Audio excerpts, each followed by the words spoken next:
এই দেখো এক থালা কেটে নিয়ে আসলাম আনারস। এই বছরে এই প্রথম খাওয়া হচ্ছে আনারস আর শসা।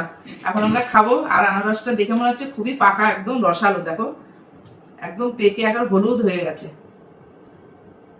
এখন খেয়ে দেখা যাক কিরকম মিষ্টি হয়। দেখে তো মনে হচ্ছে খুবই মিষ্টি। দেখো তোমার আর দেবো? আর দেবো? আচ্ছা ঠিক আছে, খেয়ে দেখো তো কেমন মিষ্টি নাকি। দেখো বাবু, তোমার দেবো? হ্যাঁ দাও। হ্যাঁ হেভি মিষ্টি। মিষ্টি তাই না? দেখেই মনে হচ্ছে মিষ্টি হবে খুব আনারসটা।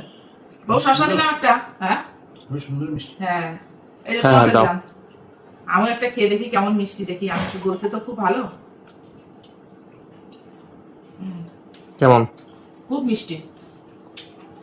আর আনারস খাওয়া কিন্তু খুব ভালো। আর আমার শাশুড়ি মা বলছে আনারসটা এখন খাচ্ছ আজকে আর দুধ খাওয়া যাবে না। আর দুধটা তো আমি খাবো না, এমনি ছেলেদেরকে দিই দুধ। ওদের আজকে দুধ দিতে মানা করেছি। আনারস খেয়েছে, তা আমরাও আনারস খাওয়ার পরে দুধ খাই না। আর বন্ধুরা, তোমরা আনারস খাওয়ার পরে সঙ্গে সঙ্গে কেউ দুধ খাবে না। আমার শাশুড়ি মার কথা এটা। তাহলে আমরা এখন আনারস খাই সবাই মিলে। চলো।